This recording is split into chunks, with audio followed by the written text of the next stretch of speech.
أما بعد أعوذ بالله من الشيطان الرجيم بسم الله الرحمن الرحيم لا يحب الله الجهر بالسوء من القول إلا من ظلم وكان الله سميعا عليما إن تبدوا خيرا أو تخفوه أو تعفوا عن سوء فإن الله كان عفوا قديرا صدق الله المولانا العظيم. یہاں سے چھٹا پارہ شروع ہوتا ہے. سورہ نساء یہ بھی ہے. رسول اللہ صلی اللہ علیہ وسلم کے مبارک زمانے میں پاروں کی تقسیم اس طرح نہیں تھی کہ پاروں کے نام رکھ دیے جائیں، یہ الف لام ہے، یہ سیقول ہے، یہ تلک رسول ہے، یہ لن تنالو ہے. ایسا نہیں تھا، بالکل نام بھی نہیں جانتے تھے لوگ. بلکہ تو بعد میں امت کے افراد نے تلاوت کی آسانی کے لیے اس کو 30 اجزاء میں تقسیم کر لیا. یہاں سے یہاں تک تو ایک جز، یہاں سے یہاں تک دوسرا جز، اس طرح سے 30 اجزاء میں قرآن پاک کو تقسیم کر لیا. یہ 30 پارے بن گئے. پارا مانے ٹکڑا، پارا مانے ٹکڑا. تو اسی لیے ایک ایک ٹکڑے کو ایک ایک پارا کہا جاتا ہے. بھائی یہ دوسرا پارا ہے، یہ تیسرا پارا ہے، یعنی یہ اس اجزاء میں سے دوسرا اجزاء. جو سعودیہ والے جو قرآن شریف چھپاتے ہیں وہ اوپر نام بھی نہیں لکھتے ہیں، الف لام صحیح قلوب الجز الاول، کیا پہلا جز، الجز الثانی دوسرا جز، الجز الثالث تیسرا جز. گویا کہ وہاں نام بھی نہیں ہے. کسی سے آپ کہیں گے بھائی لا یحب اللہ الجہر کون سا پارا ہے، مجھے تو معلوم نہیں کون سا پارا ہے وہ. ہاں یہ تو کہتے ہیں بھائی الجز السادس کون سا، وہ کہ وہ فلاں پارا ہے. معلوم یہ ہو کہ سپاروں کی تقسیم بعد میں کی گئی ہے محض آسانی کے لیے، تاکہ ایک آدمی روزانہ ایک خاص مقدار کو تلاوت کر لے اور ایک مہینے میں وہ پورا قرآن پاک ختم کر لے. اسی طرح سے منزلیں بھی اس میں بنائی گئی.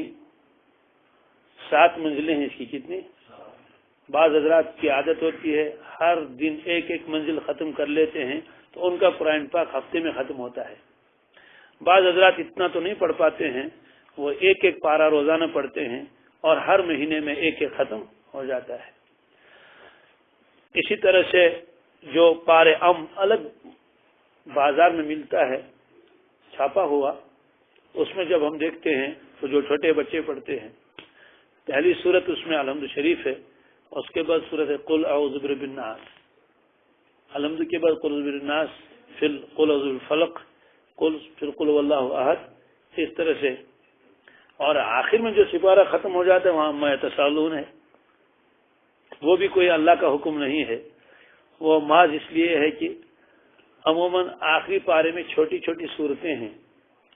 انا اعطینا قل والا، تو بچوں کو چھوٹی صورت یاد کرنا کرانا بہت آسان رہتا ہے بنسبت ما یتساءلون یاد کرانے کی. اور چھوٹے بچے خوش بھی ہو جاتے ہیں کہ وہ ایک صورت ختم ہو گیا دوسری آ رہی ہے. اس وجہ سے اس کی ترتیب الٹ کے رکھ دی کہ پہلے سورہ ناس آیا پھر سورہ فلق آیا. تو یہ بھی بچوں کی آسانی کے لیے ہے، اس لیے وہ تو اسی پارے میں تو یہ ترتیب ہے، لیکن جب قرآن پاک کا پارا ہوگا اس میں تو یہ ترتیب نہیں، اس میں اپنی ترتیب رہے گی. تو بچوں کی آسانی کے لیے اس کو یہ کیا. ایسے ہی تلاوت کی آسانی کے لیے یہ کیا گیا کہ سپاروں کے اوپر نام رکھ دیے گئے اور ان کے نام وہ لکھ دیے گئے اور نام متعین کر دیے گئے. اس سے ایک جہالت کا ازالہ بھی ہوا. جو لوگ کبھی کبھی پریشان کرنے کے لیے کہتے ہیں الحمد شریف کس پارے میں ہے، الحمد شریف اس سے کیا مطلب ہے آپ کا؟ کہتے ہیں وہ الف لام میں تو ہے نہیں، اوپر تو الف لام لکھا ہوا ہے ہی نہیں. حالانکہ وہ تو الف لام نہیں ہے. الف لام اگر تو اس سے پہلے جزء اول میں ہے. ہم اس سے کہیں گے کہ بھائی یہ سپاروں کا مسئلہ تو چھوڑ دو، قرآن پاک اب شروع کریں گے تو پہلی صورت کون ہے؟ پہلی صورت الحمد شریف ہے. قرآن پاک کی پہلی صورت الحمد شریف ہے. سورہ بقرہ پہلی صورت نہیں ہے، سورہ بقرہ دوسری صورت ہے. اگر الحمد شریف کو شمار نہ کیا جائے تو 114 صورتیں کہاں آ جائیں، تو 113 ہی رہیں گی. تو بہرحال یہ باتیں پہلے آ بھی چکی ہیں. ضمن میں نے 2-4 باتیں اس سلسلے میں عرض کر دیں۔ یہ پارہ لا یحب اللہ کا پارہ کہلاتا ہے، چھٹا پارہ الجزء السادس، الجزء چھٹواں جز ہے۔ حالانکہ سلسلہ تو چل رہا ہے، سورہ نساء اس سے پہلے شروع ہو چکا ہے اور وہی سلسلہ چل رہا ہے۔ سورہ نساء بھی بہت لمبی سورت ہے۔ سورہ نساء کی ابتدا ہوتی ہے پارے 4 سے۔ کس سے؟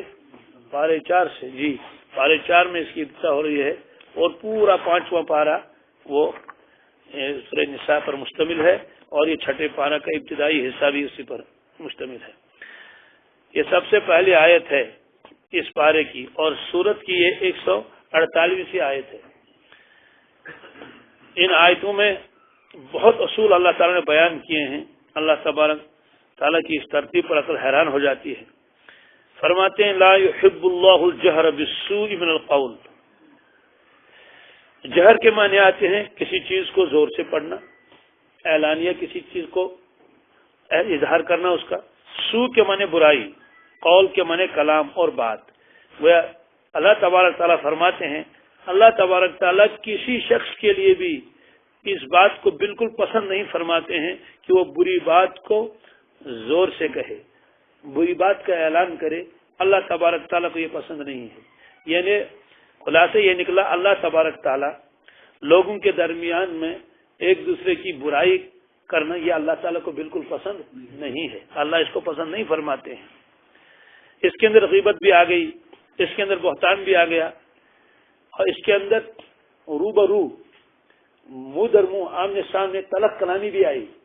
وہ اللہ تبارک تعالیٰ غیبت کو بھی پسند نہیں فرماتے ہیں، کسی کو بہتان لگا دیں اس کو بھی پسند نہیں فرماتے ہیں۔ آمنے سامنے تلخ کلامی جس سے دوسرے کا دل دکھ جائے اس کو بھی اللہ تعالیٰ پسند نہیں فرماتے ہیں۔ ایسے ہتک قانون کی زبان میں تو حد کی عزت ایک مستقل ایک چیز ہے۔ اس نے کیا کیا بھائی؟ توہین کی، حد کی عزت کیا۔ اخباروں میں بھی آ جاتے ہیں، کوئی کسی کے اوپر کیس کر لیتا ہے حد کی عزت کا۔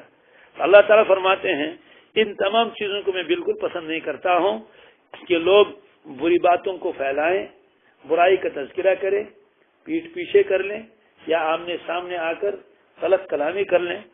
اس کو تو میں بالکل پسند نہیں کرتا۔ برائی بھی اس میں آ گئی ساری، اور اسی طرح جھوٹی باتوں کو پھیلانا یہ بھی اس میں آ گیا، غیبت وغیرہ بھی۔ الا من ظلم، مگر وہ شخص جس پر ظلم کیا گیا ہو، مظلوم ہو۔ تو اللہ تعالیٰ فرماتے ہیں کہ کسی شخص پر ظلم ہوا اس کو تو کہنا ہی ہے، حاکم کا پاس بھی جائے گا کہ میرے ساتھ یہ ظلم ہوا ہے، مالی ظلم ہوا ہے، جانی نقصان مجھے ہوا ہے۔ اپنے بڑوں کے پاس بھی جائے گا، چھوٹے اپنے بڑوں سے شکایت کریں گے فلاں آدمی ہم پر ظلم کر رہا ہے، اس طرح سے اس نے کیا۔ تو اللہ تبارک تعالیٰ فرمائے الا من ظلم، ہاں اگر کوئی مظلوم ہے اس بیچارے کو تو اپنی فریاد تو کہیں نہ کہیں لے جانی پڑے گی۔ اب کسی نے اس کے ساتھ برا معاملہ کیا ہے تو اس کو تو بتانا ہی ہے، ورنہ بیچارہ کیا کرے گا، وہ تو مر جائے گا۔ دل کا بخار تو اس کو اتارنا ہی ہے کسی نہ کسی طریقے سے۔ گویا اس کو تو اللہ تعالیٰ نے اجازت دے دی، آپ کے اوپر ظلم ہوا ہے، آپ فریاد لے کر کسی کے پاس جا سکتے ہیں، جہاں آپ کو معلوم ہے کہ یہاں فریاد رس میرے موجود ہیں، مداوع ہو جائے گا، مجھے ظلم سے بچایا جائے گا۔ اس میں اگر آپ ظالم کی برائی بیان کریں گے وہاں بقدر ضرورت جتنا آپ سے ہوا ہے تو اس کی گویا کی اجازت ہے۔ اس میں رعایت رکھی اللہ تبارک تعالیٰ نے مظلوم کی، کس کی؟ مظلوم کی۔ وکان اللہ سمیعا علیما، اس میں دونوں کو ہدایت ہے، ظالم کو بھی اور مظلوم کو بھی، کہ اللہ تبارک تعالیٰ خوب سننے والا ہے۔ مطلب یہ ہے کہ ظالم کو کہا جا رہا ہے سن، اگر اس مظلوم کی بات کسی نے نہیں سنی، کسی نے، لیکن یہ نہ سمجھنا کہ اس کا کوئی ہے ہی نہیں، میں سننے والا ہوں، میں پورا سن رہا ہوں اس کے ساتھ کیا کیا معاملہ ہوا اور تم نے کیا کیا ظلم اس کے اوپر کیا ہے، میں خوب سننے والا ہوں۔ اگرچہ دوسرے لوگ اس کے بات سننے کے لیے تیار نہیں ہے، کہیں ایسا بھی ہوتا ہے کہ مظلوم کی بات کوئی سننے کے لیے تیار ہی نہیں ہے، اللہ تعالیٰ فرماتے ہیں کہ میں خوب سننے والا ہوں۔ دوسرا، مظلوم کو بھی بتایا، کبھی ایسا ہوتا ہے ظلم تو تھوڑا سا ہوتا ہے لیکن مظلوم اس کو بہت بڑا چڑھا کر پیش کرتا ہے، خاص طور سے ساس اور بہو میں تو یہ بہت ہوتا ہے۔ ساس نے تو کوئی اتنا زیادہ تو نہیں کہا تھا، بہو نے اس کا بالکل ایک ہائیڈروجن بم بنا کے پیش کر دیا کہ بس وہاں جا کے کہا کہ تو بڑی مظلوم ہے، 3 دن سے فاتح ہے، حالانکہ وہ کھانا کھا کے آئی تھی۔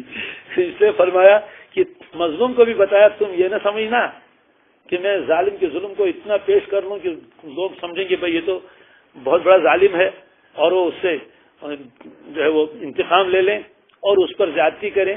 اس سے یاد رکھ لینا میں سننے والا ہوں، مجھے یہ بھی معلوم ہے کہ آپ پر ظلم کتنا ہوا ہے. تو ظالم کو بھی ہدایت دے دی، مظلوم کو بھی ہدایت دے دی کہ میں سننے والا ہوں، علیمن خوب جاننے والا ہوں. تو ظالم کو بتایا اگر کسی کو خبر نہیں ہے آپ نے کیا کیا ظلم اس کے اوپر کیا ہے، اور آپ نے اس کے پیچھے کیا کیا طوفان باندھا ہے، کتنی غیبت آپ نے کی ہے، اور کس طرح سے آپ نے جھوٹی باتوں کی تشہیر کی ہے. یہ نہ سمجھنا کسی کو معلوم نہیں، ٹھیک ہے اس کو معلوم نہیں ہے جس کی آپ نے غیبت کی ہے، لیکن میں علیم ہوں، میں جاننے والا ہوں، اس لیے میں سزا دینے پر بھی قادر ہوں. تو وہ کہ ظالم کو بھی اس میں ہدایت دے دی گئی اور مظلوم کو بھی اس میں ہدایت دے دی گئی. مظلوم تو اپنی شکایت تو کر سکتا ہے، لیکن یہ نہیں کہ ہر دکان پر ہر ساتھی سے ہر رشتہ دار سے جو ملا اور سنانا شروع کر دیا. اس سے کہتے ہیں کہ بھائی بری باتوں کو اس طرح پھیلانا اور علل اعلان اور ہر جگہ یہی روتا پھرے. فرمایا کہ اس کی بھی کوئی اجازت نہیں ہے. ہاں آپ فریاد کر سکتے ہیں، بس اس کے بعد اللہ کے اوپر معاملہ چھوڑ دو. یہ فرمایا.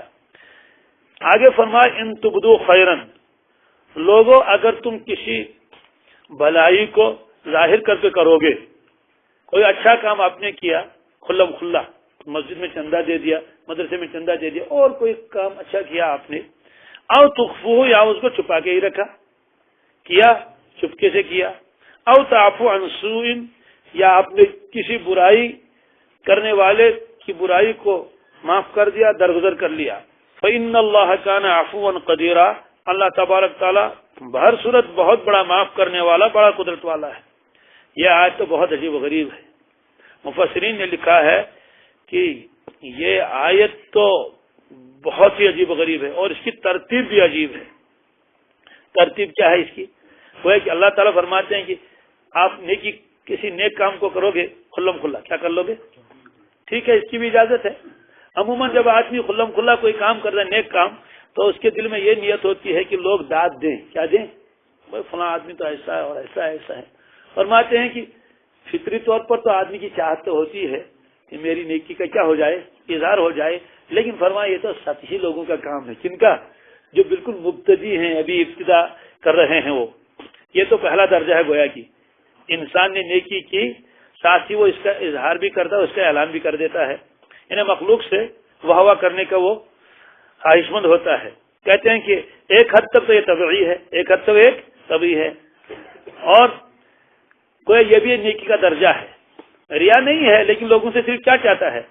واہ چاہتا ہے کہ بھائی اس نے اتنے دے دیا اور ایسا ایسا کیا. فرماتے ہیں کہ یہ مبتدی کی سطح ہے.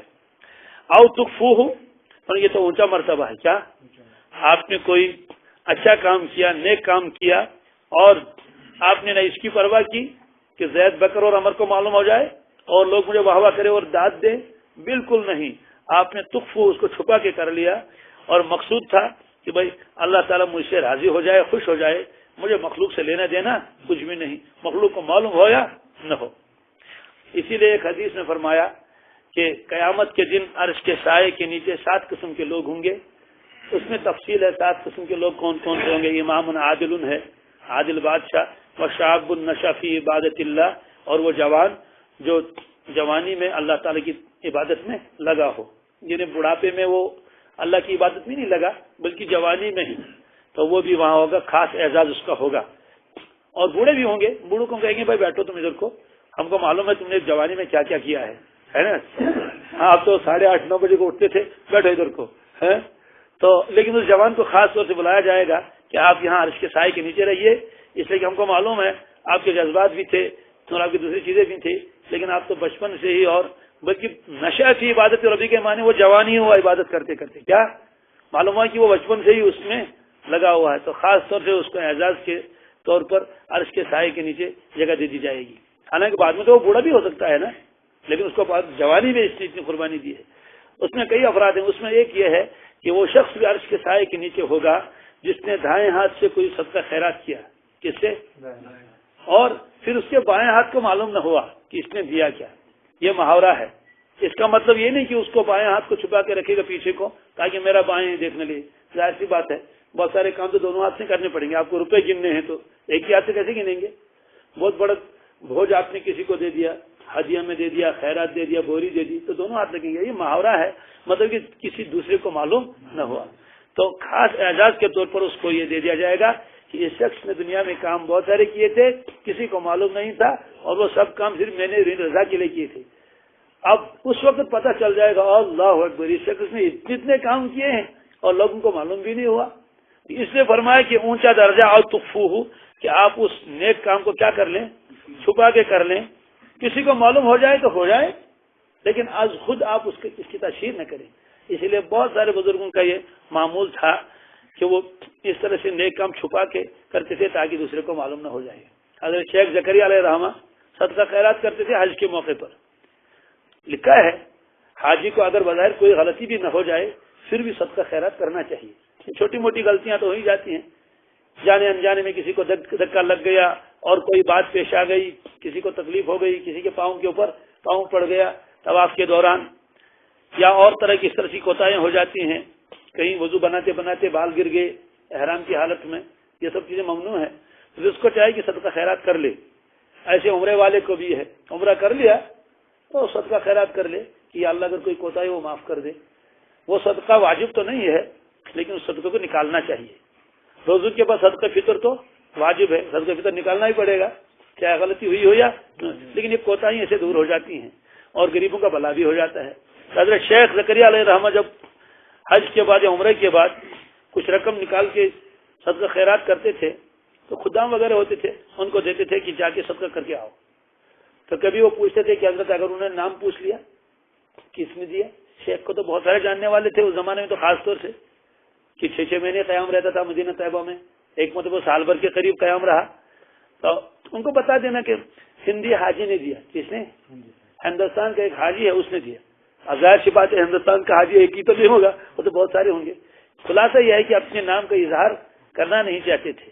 اس لیے فرمایا کہ لوگوں اگر تم کوئی نیک کام کرو گے, اچھا کام کرو گے, ان تبدو, اگر تم اس کام کو اظہار کرو گے اس سے تو خیرن کوئی بھلائی کام کرو. او تخفو, یا تم نے اس کو کیا کر لیا, چھپا کے لے لیا. معلوم ہے کہ وہ بھی نیکی ہے یہ بھی نیکی ہے, لیکن وہ ابتدائی درجے والوں کا معاملہ ہے. اور یہ نیک کام کر کے چھپا کے کرنا, کسی کو پتہ بھی نہ چلے, تو یہ تو منتہی کا کام ہے. کس کا؟ ورنہ تو فطری طور پر آدمی سوچتا ہے کہ کم از کم گھر والوں کو تو معلوم ہونا ہی چاہیے. تہجد پڑھ لے گا کم از کم, تہجد پتا لیکن اسی تہجد پڑھ کچھ نہ کچھ تو پتا یہ ہوتا ہے.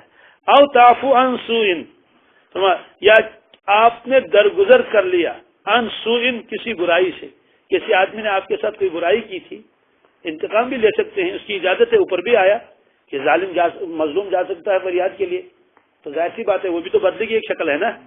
فرماتے ہیں کسی کے ظلم کی شکایت کر لینا دوسرے کے سامنے, یہ بھی تو بدلے کی ایک شاخ سے یہ بھی ہے. ایک جز تو وہ تو اسی لیے جاتا ہے نا وہاں, بھائی مجھے بدلہ تو لے لو اس سے, اس نے تو تھپڑ مارا مجھ سے.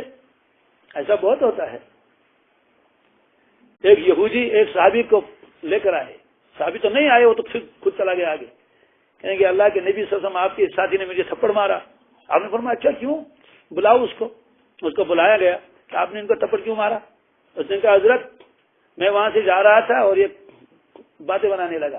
ان کی عادت تھی جو ہی دیکھا مسلمان جا رہے ہیں کچھ نہ کچھ بات تو کہہ دیتے تھے, تو جان بوجھ کر کہنے لگے قسم ہے اس پروردگار کی جس نے موسیٰ علیہ الصلوۃ والسلام کو مخلوق کا سردار بنایا. برگزیدت کی اس یہودی نے کہا. تو یہ صحابی جا رہے تھے, اس نے کہا کیا محمد صلی اللہ علیہ وسلم پر بھی اس کو سردار بنایا, یعنی ان سے بھی بڑے ہیں آپ. اس نے ہاں کہہ دی. تو وہ آیا اور ایک تھپڑ مارا اس سے. تو پھر وہ شکایت کرنے کے لیے آیا. پھر اللہ کے نبی نے فرمایا اس طرح سے بحث مت کیا کرو جس میں جو ہے کسی نبی کی نعوذ باللہ میں توہین ہو جائے. تو بہرحال پھر آپ نے فضیلت بیان فرمائی موسیٰ علیہ الصلوۃ والسلام کی. تو اس میں فرمایا اگر کوئی آدمی آپ کے ساتھ کوئی برائی کرتا ہے اور آپ نے اس کو معاف کر دیا, کیا کر دیا, فرمایا یہ معاف کرنا یہ اونچا درجہ ہے. کیا ہے؟ بہت اونچا درجہ ہے. ورنہ انتقام بھی لے سکتے ہیں, لیکن اگر معافی کر دیا اللہ پر چھوڑ دیا تو فإن اللہ کان عفوا قدیرا, اللہ تبارک تعالیٰ معاف کرنے والا بھی ہے قدرت والا بھی ہے. یہ ترتیب کیا ہے؟ اوپر تو فرمایا سمیعن علیما, سمیعن, یہاں فرمایا عفوا قدیرا. عفوا قدیرا اس لیے فرمایا دیکھ بندے تو نے اس کو معاف کر دیا نا, یہ معاف کرنا میری صفت ہے, یہ معاف کرنا گویا کہ تم اس وقت میری صفت لیے ہوئے ہو، میں بھی معاف کرنے والا ہوں، تم بھی معاف کرنے والا بن جاؤ۔ اور اللہ کے نبی صلی اللہ علیہ وسلم نے ایک موقع پر فرمایا تخلقوا باخلاق اللہ، تخلقوا باخلاق اللہ، اپنے صحابہ سے فرمایا کہ اللہ تبارک تعالیٰ کے صفات اپنے اندر پیدا کر لو۔ صفات سے کون سی صفات مراد ہے؟ صفات سے مراد یہی معاف کر دینا، عطا کرنا، سخاوت کرنا، درگزر کرنا، چشم پوشی کرنا، کسی کے عیبوں کو چھپانا، یہ مطلب ہے اللہ تعالیٰ کے اخلاق اپنے اندر پیدا کرنے کا۔ کیونکہ اس میں تذکر آیا اوتاف عن سوء، اگر آپ نے کسی کی برائی سے درگزر کر لیا، اس نے آپ کے ساتھ برا معاملہ کیا تھا، آپ نے چھوڑ دیا، کہا چلو چھوڑو، اب کون اسے الجھے، میں نے اللہ کے لیے اس کو معاف کر دیا، مجھے اس کے بدلے میں اللہ تعالیٰ اس کا اجر دیں گے۔ فرمایا فإن اللہ عفو، اللہ تبارک تعالیٰ کیا کر رہے ہیں؟ عفو کرنے والے، معاف کرنے والے۔ گویا کہ تم نے بھی اس وقت وہی کام کیا، وہی صفت اپنے اندر لائی جو اللہ کی ہے۔ قدیرہ، قدرت والا ہے۔ یہ قدرت والا کیوں فرمایا؟ قدرت والا اس لیے فرمایا، دنیا میں ایسا بہت ہوتا ہے، ایک آدمی مظلوم ہے، وہ پھر معاف کر لیتا ہے لیکن وہ بدلہ بھی نہیں لے سکتا، لیکن وہ کئی موقع ایسے بھی آتے ہیں نا، آدمی بدلہ لینا چاہے لیکن لے نہیں سکتا، تو مجبوراً تو معافی کرنا پڑے گا نا، ہے نا؟ بھائی کوئی ظالم راستے میں ملا اور تھپڑ مارا کسی کو ہے اور ہتھیار باندھے ہوئے تھا، تو ظاہر سی بات ہے معاف کرے گا تو کوئی چار معاف کیا کرے گا؟ ظاہر سی بات ہے انتقام کی کوئی شکل اختیار، اس کو معلوم ہے تو ظالم ہے، تو میری قدرت سے تو ہے نہیں ہے اس سے بدلہ لے لینا، اسے خاموشی کر کے چلا جائے گا۔ تو اللہ تعالیٰ فرماتے ہیں کہ بندے بعض مرتبہ بدلہ لینے پر تو قادر بھی نہیں ہوتے، بدلہ لینے پر تو قدرت بھی نہیں، کیا بدلہ لے لیں گے؟ لیکن اللہ تعالیٰ فرماتے ہیں قدیرہ، میں قدرت والا ہوں، میں ہر شخص سے بدلہ لے سکتا ہوں، لیکن اس کے باوجود میں معاف کر دیتا ہوں۔ کیا کر دیتا ہوں؟ وہ اس میں یہ فرمایا گیا کہ اولاد آدم ایک دوسرے کے جو ذاتیاں وغیرہ ہو جاتی ہیں اس کو معاف کر دیا کر لے، اور ادھر سے یہ بھی فرمایا کوئی کسی پر ظلم نہ کرے۔ اس کا مطلب یہ نہیں کہ ظالم ظلم کرتا رہے اور اس سے کہا جائے کہ تم خاموش رہو، معاف کرتے رہو، معاف کرنے اجازت ہے انتقام لینے کی بھی، شکایت کرنے کی بھی، لیکن یہ بہرحال فرمایا اونچا درجہ ہے۔ ان الذين يكفرون بالله ورسله ويريدون ان يفرقوا بين الله ورسله، آگے اللہ تبارک تعالیٰ نے ایک اصول بیان فرمایا، کیا؟ اس کے مخاطب اصل تو یہود ہیں، اس کے مخاطب اصل تو یہود ہیں، اور اس میں وسعت بھی ہے اور افراد بھی اس میں آ سکتے ہیں۔ کیا مطلب ہے اس کا؟ ان الذين يكفرون بالله، اللہ تبارک تعالیٰ فرماتے ہیں بے شک جو لوگ انکار کرتے ہیں اللہ تبارک تعالیٰ کا، وہ رسولہ، اور اللہ تبارک تعالیٰ کے انبیاء علیہ الصلوۃ والسلام کا انکار کرتے ہیں، وہ یریدون ان یفرقوا بین اللہ ورسولہ، اور وہ یہ چاہتے ہیں کہ وہ اللہ کے درمیان اور اللہ کے انبیاء علیہ الصلوۃ والسلام کے درمیان میں فرق رکھیں۔ کیا رکھیں؟ فرق رکھنے کا مطلب کیا ہے؟ وَيَقُولُونَ نُؤْمِنُ بِبَعْضٍ وَنَكْفُرُ بِبَعْضٍ، وہ کہتے ہیں ہم تو بعض نبیوں پر تو ایمان لاتے ہیں اور بعض نبیوں کے ہم منکر ہیں۔ وَيُرِيدُونَ أَن يَتَّخِذُوا بَيْنَ ذَلِكَ سَبِيلًا، اور وہ یہ چاہتے ہیں کہ کفر اور اسلام کے درمیان میں ایک دوسرا راستہ اختیار کر لیں، یہ وہ چاہتے ہیں۔ اولئک هم الکافرون حقا، اللہ تعالیٰ فرماتے ہیں یہ تو حقیقی کافر ہیں۔ وَأَعْتَدْنَا لِلْكَافِرِينَ عَذَابًا مُهِينًا، اور ہم نے کافروں کے لیے رسوا کرنے والا عذاب تیار کر رکھا ہے، یعنی عذاب بھی ہوگا اور اس میں رسوائی بھی ہوگی۔ کیا مطلب ہے اس کا؟ اس کا مطلب تو یہ ہے کہ یہود اللہ تبارک تعالیٰ کو مانتے تھے اور اس کے انبیاء علیہ الصلوۃ والسلام میں بعض کو مانتے تھے، بعض کو نہیں مانتے تھے۔ مثلا اپنے قبیلے کے عیسیٰ علیہ الصلوۃ والسلام اور یحییٰ علیہ الصلوۃ والسلام کا انکار صاف کیا یہود نے، اس لیے کہ یہود تو خود بنی اسرائیل ہیں، عیسیٰ علیہ الصلوۃ والسلام بھی بنی اسرائیل ہیں اور موسیٰ علیہ الصلوۃ والسلام بھی یحییٰ علیہ السلام سب یہ بنی اسرائیل ہیں۔ تو یہود نے یحییٰ علیہ السلام کا بھی انکار کیا اور عیسیٰ علیہ السلام کا بھی انکار کیا۔ موسیٰ علیہ السلام مانتے تھے لیکن وہ بھی کیا ماننا ہوا، بات بات پر اعتراض کرنا اور بات بات پر انکار کر لینا۔ تو بہرحال لیکن ان کا تو کھلم کھلا انکار کیا عیسیٰ علیہ الصلوۃ والسلام کو اور یحییٰ علیہ السلام کا، اور انبیاء علیہ الصلوۃ والسلام کو شہید بھی کرتے تھے۔ قرآن پاک میں آیا ہے کئی جگہ کہ وہ انبیاء علیہ وَيَقْتُلُونَ الْأَنْبِيَاءَ بِغَيْرِ حق، تو یہ ہے۔ تو اس سے بڑا انکار کیا ہو سکتا ہے؟ ایک آدمی جو ہے اللہ کے کسی نبی پر کیا کر لے، حملہ کر لے۔ تو یہ لوگ بعض نبیوں کو مانتے تھے، بعض کو نہیں مانتے تھے، اور اسی طرح سے جب حضرت نبی اکرم صلی اللہ علیہ وسلم تشریف لائے تو پھر بنی اسرائیل میں یہی ہوا، یہود نے تو نہ عیسیٰ علیہ السلام کو مانا، نہ نبی کریم صلی اللہ علیہ وسلم کو مانا، دونوں کو انکار کیا، اور عیسائیوں نے تو عیسیٰ علیہ السلام کو مانا لیکن اللہ کے نبی صلی اللہ علیہ وسلم کا پھر انکار کیا۔ اس لیے ان کے بارے میں اللہ تعالیٰ فرماتے ہیں جو میرے بعض نبیوں کو مانے بعض کو نہیں مانے وہ پکا کافر ہے، وہ پکا کافر ہے۔ اس سے معلوم ہوا کہ اہل کتاب ہی نہیں ہے۔ کیوں؟ اس لیے کہ وہ اپنے نبی کو بھی نہیں مانتے، نبی کو نبی مانتے تو ٹھیک ہے، وہ نبی کو معبود مانتے ہیں، عیسیٰ علیہ السلام کو معبود مانتے ہیں۔ تو بہرحال کتنوں کا انکار کرنے سے آدمی کافر ہو جائے گا؟ فرماتے ہیں اگر کوئی آدمی تمام انبیاء علیہ الصلوۃ والسلام کو مانے، ان میں سے صرف ایک کا انکار کرے، کتنے کا؟ تب بھی کافر ہو جائے گا۔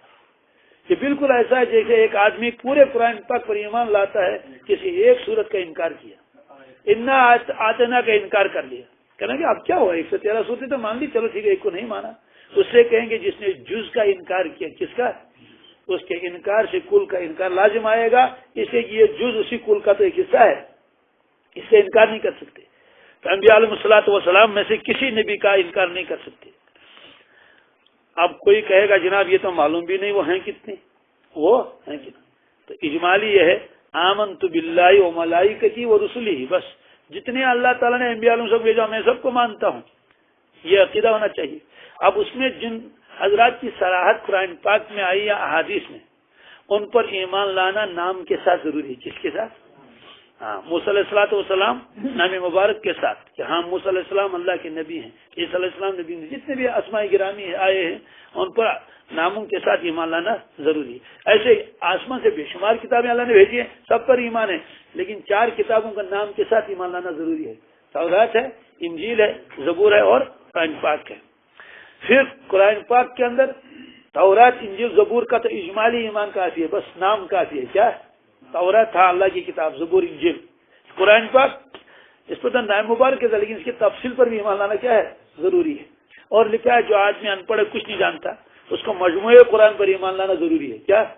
تو یہ اللہ کی کتاب ہے، حالانکہ اس کو یہ بھی معلوم نہیں ہے کہ کس صورت میں کیا کیا لکھا ہوا ہے، لیکن جو حضرات جاننے والے ہیں، مطالعہ کرتے ہیں، علماء ہیں، ان کو معلوم ہے، ان کو تو ہر جز پر ایمان لانا ضروری ہے۔ تو یہ اللہ نے اتنا احسان کیا، لا یکلف نفسا الا وسعها، جو آدمی جتنی وسعت رکھتا ہے اس کو اتنا ہی مکلف بنایا گیا ہے۔ تو اس میں عوام کے لیے بہت آسانی ہے، بس قرآن پاک پر ایمان ہے، بس ہے ایمان قرآن پاک پر، تفصیل کچھ معلوم، جیسے کہ بہت سارے ایسے حضرات ہوتے ہیں ان کو انبیاء علیہ السلام کے نام بھی معلوم نہیں، ان سے کہ حضرت عزیر کا نام سنا ہے، وہ کہ میں نے تو پہلی مرتبہ سنا، میں نے تو کہ سب نبیوں کو مانتے ہوں، کہاں سب نبیوں کو مانتا ہوں، عزیر بھی تو ایک نبی ہے، اوکے بھائی یہ تو میں نے نیا نام سنا ہے، باقی میں سب نبیوں کو مانتا ہوں۔ تو کیوں؟ اس لیے جو قرآن پڑھا ہوا نہیں ہے، تو قرآن پاک کے اوپر تفصیل کے ساتھ ایمان لانا کیا ہے؟ ضروری ہے، جو اس کی تفصیل سے باخبر ہے۔ جو تفصیل سے باخبر نہیں ہے ان کے لیے اجمال پر ایمان لانا کافی ہے۔ اس لیے فرمایا کہ جو لوگ انکار کرتے ہیں اللہ تبارک تعالیٰ کا یا اس کے نبیوں کا، اس سے معلوم ہوا کہ اگر کوئی اللہ تعالیٰ کو مانتا ہے نبیوں کو نہیں، وہ بھی کافر ہے۔ اور اس کی مثال دی ہے مفسرین نے، کہا کہ برہمن قوم ہے کہ برہم سماج، وہ اللہ کو تو مانتے ہیں، اللہ کے نبیوں کو نہیں مانتے، وہی کو نہیں مانتے، اس لیے وہ بھی کیا ٹھہرے؟ کافر ٹھہرے۔ ایسے ہی پرانے زمانے کے بہت سارے کچھ لوگ ایسے بھی تھے جو اللہ تعالیٰ کو ایک مانتے تھے، اللہ تعالیٰ کو، لیکن رسالت اور نبوت کے قائل نہیں۔ سکھ ہے نا، سکھ وہ اللہ پہ ایک مانتے ہیں، کیا مانتے ہیں جی؟ ان سے کہیں وہ تو اکیلا ہے، وہ تو اکیلا ہے، اور وہ بت پرستی بھی نہیں کرتے، اس لیے ان کے گھر میں بت نہیں۔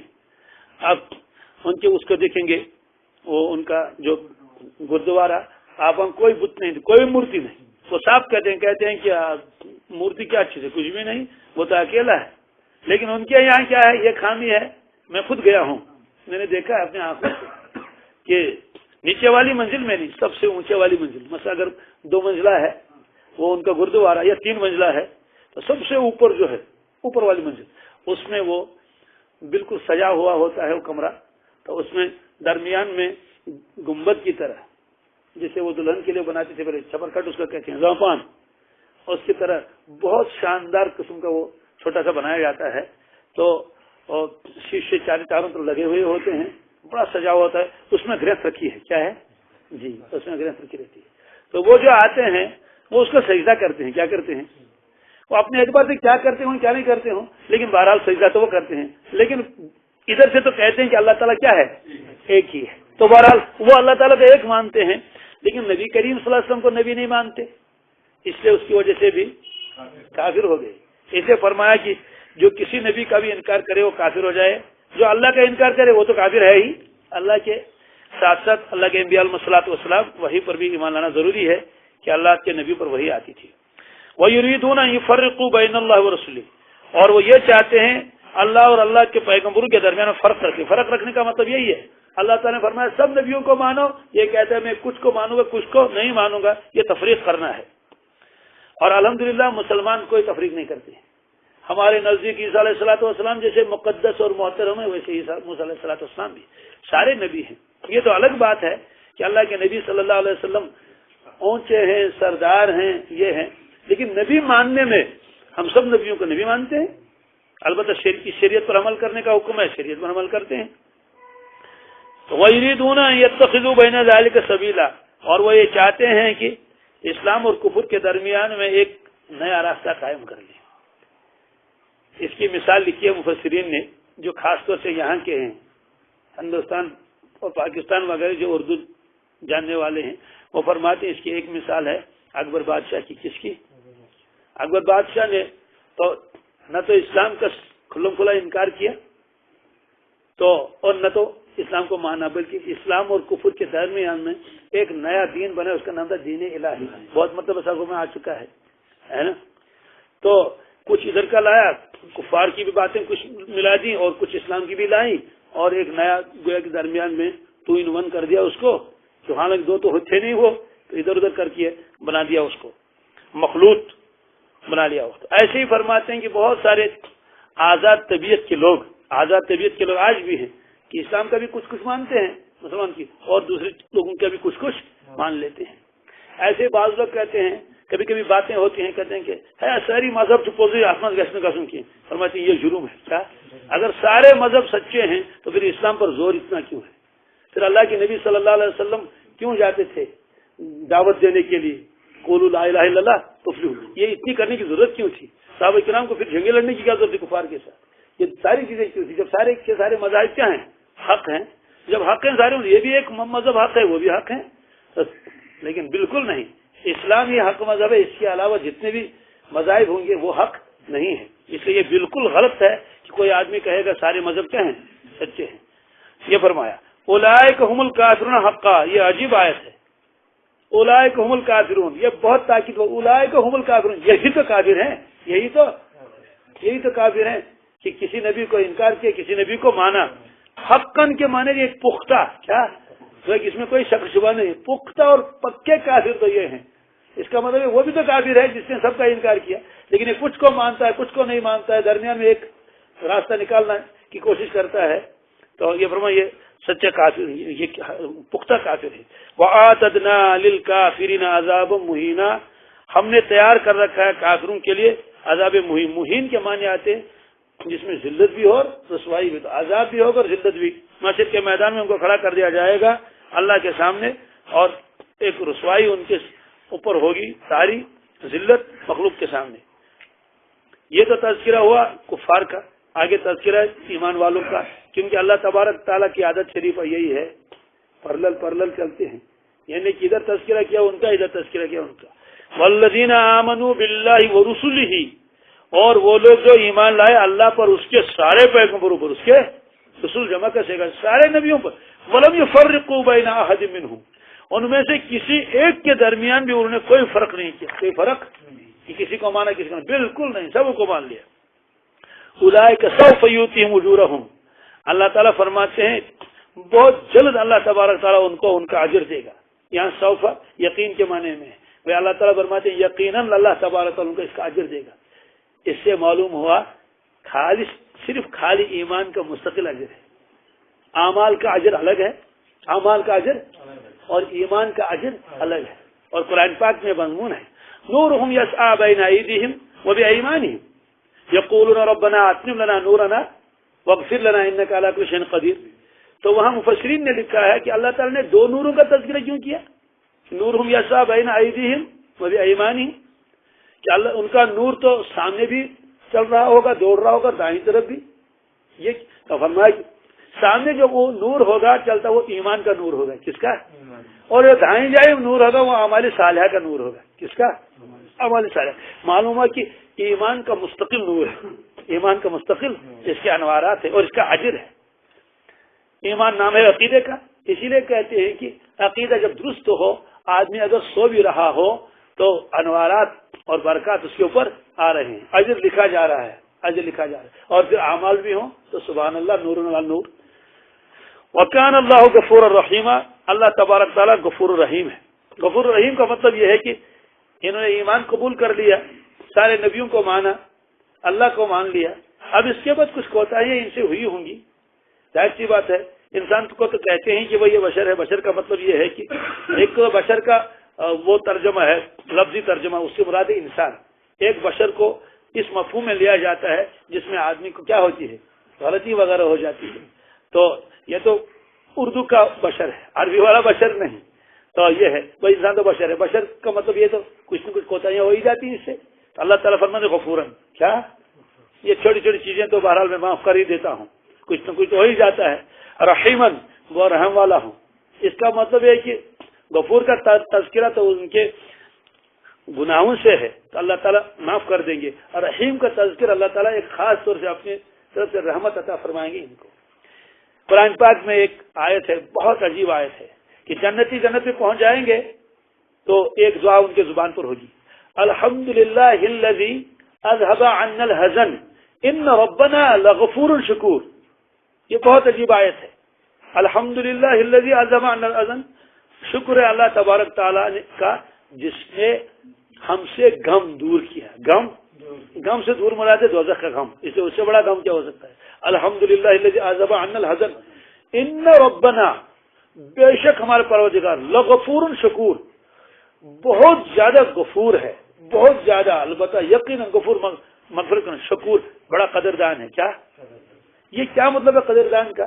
جنتی جب جنت میں پہنچ جائے گا تو دیکھے گا اوہ ہو اتنا قدردان اللہ تعالیٰ, میرے ٹوٹے پھوٹے سجدے بھی قبول ہو گئے ہیں, میرے ٹوٹے پھوٹے سجدے بھی, وہ جو میں بے دلی سے کبھی کبھی اللہ اللہ کرتا تھا, کوئی دل بھی اس میں نہیں لگتا تھا, بظاہر تو وہ اعمال قبولیت کے لائق تو تھے ہی نہیں, مجھے تو ایسا لگتا ہے کہ یہ تو قبول ہوگا نہیں, لیکن اللہ تعالیٰ کتنا شکور ہے, قدردان ہے, ان اعمال کو بھی اس نے قبول کر لیا.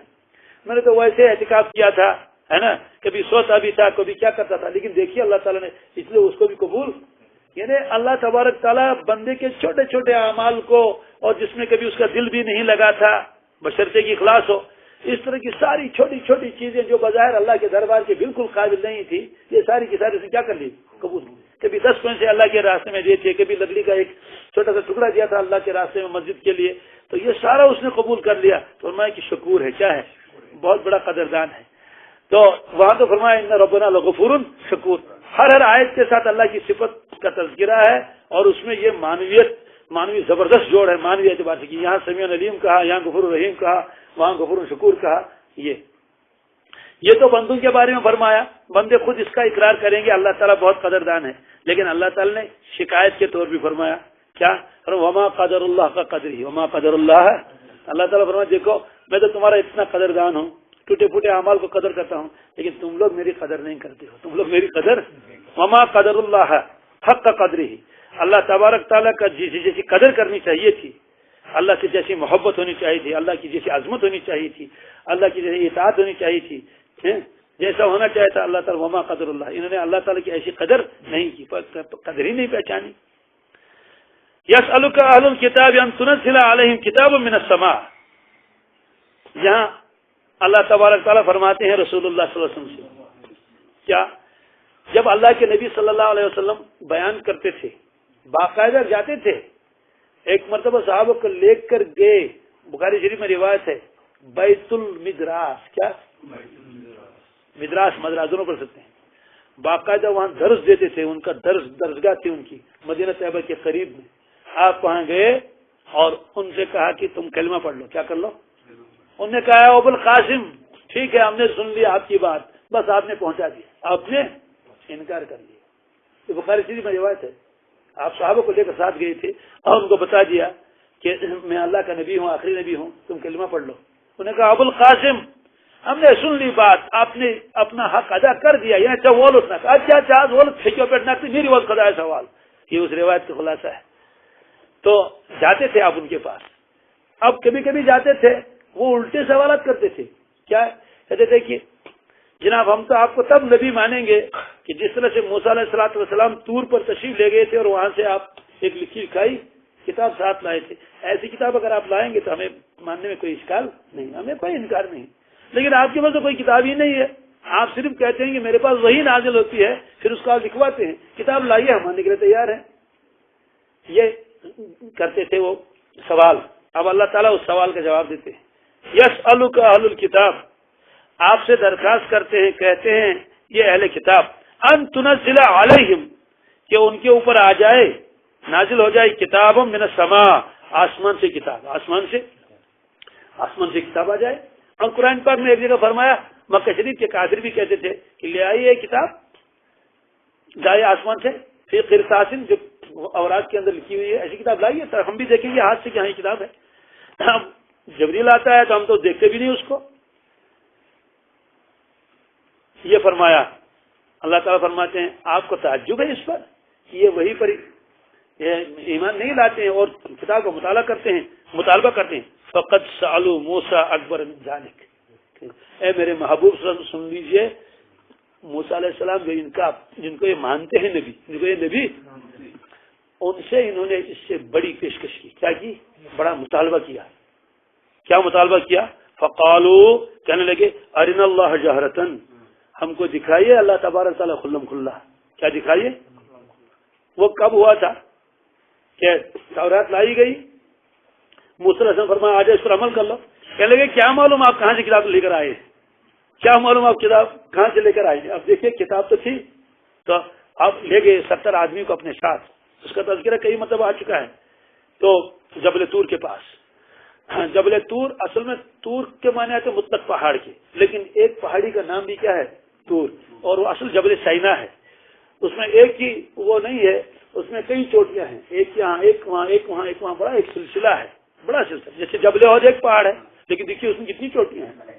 7 کلومیٹر تو لمبا ہے جبل عہد، اور 22 کلومیٹر اس کا رقبہ ہے. تو جبل طور، یہ طور سینا ہے، بہت لمبا پہاڑ ہے. تو اسی کی وہ ایک چھوٹی تھی جس کو وہ اللہ تعالیٰ کی تجلی سے جو ریزہ ہو چکی تھی، اس کو جبل دکا بھی کہتے ہیں. قرآن پاک میں فجعلوا دکا، حضرت پیر صاحب فرماتے میں جبل دکا پر گیا ہوں. تو سفر نامہ طور لکھا ہے. کوئی طور کا بہت زبردست پر اثر بھی ہے اور پر لطف بھی ہے. تو بہرحال لے کر گئے ان کو. وہاں انہوں نے کلام سن لیا اللہ تعالیٰ کا. تو کہنے لگے کہ ہم کیا پتا ہے کون کلام کر رہا ہے. تو اللہ تعالیٰ کا جب تم دیکھیں گے تو اپنی آنکھوں سے تو تب مانیں گے. فرمایا فقالوا ارنا اللہ جہرتن، وہ کہنے لگے ہم کو دکھائیے اللہ تعالیٰ کھلم کھلا. جب یہ بات تم نے کہی فاخذتهم الصاعقۃ بظلمهم، یہ تو ان کا گویا کہ ظلم تھا، ایسا مطالبہ کرنا موسیٰ علیہ السلام سے. فرماتے ہیں پھر ایک بجلی آئی اور سارے کے سارے مر گئے، سارے کے سارے ختم ہو گئے. وہاں پھر ان کو زندہ کر دیا گیا. اور وہاں اس وقت جو ان کو بتایا گیا کہ بھائی تورات کو مان لو، پہلے انکار کیا، پھر جبل طور اٹھا کے ان کے سروں کے اوپر رکھ دیا گیا. وہ آگے آئے گا. یہ فرمایا ثم اتخذوا العجل، پھر اس کے بعد انہوں نے بچڑے کو بنایا معبود. من بعد، اس کے بعد ما جاءتهم البینات، جب ان کے پاس واضح دلائل آ چکے تھے. یعنی موسیٰ علیہ السلام کے معجزات انہوں نے اپنی آنکھوں سے دیکھے تھے. کیسے کیسے معجزات دیکھے تھے. سمندر پار کر گئے، سارے کے سارے فرعون اور ان کے لشکر سارے ڈوب گئے، اپنی آنکھوں سے دیکھا. اور فرعون کے اوپر کیا کیا عذاب آتے تھے، وہ عذاب تذکرہ آ جائے گا پارے 9 میں آگے آئے گا. تو یہ سب انہوں نے دیکھا تھا. لیکن اس کے باوجود بھی وہ بچڑے کی پوجا کرنے لگے. فعفونا عن ذلک، اللہ تعالیٰ فرماتے اس سے بھی میں نے درگزر کیا، اس سے بھی میں نے. کتنا بڑا مطالبہ اللہ تعالیٰ کو دکھائیے. پھر پرستی بھی کی، یہ سب میں نے معاف کر دیا. وآتینا موسیٰ سلطان مبینا، اور ہم نے موسیٰ علیہ السلام کو رعب عطا فرمایا تھا، دلائل عطا فرمائے تھے. گویا اللہ کے نبی اسلام سے اللہ تعالیٰ فرماتے ہیں کہ آپ آزردہ نہ ہوں. یہ آپ کو بار بار مطالعہ کرتے ہیں کہ کتاب لائیے آسمان سے. ان کی تو فطرت ہی ایسی ہے. موسیٰ علیہ السلام کو کیا مانتے تھے؟ وہ تو کتاب ہی لے کر آئے نا. انہوں کو کتاب لے کر آئے کہ اللہ تعالیٰ کو دکھائیے. اللہ تعالیٰ کو مطلب یہ ہے کہ یہ ان کا ایک مطالبہ ہے.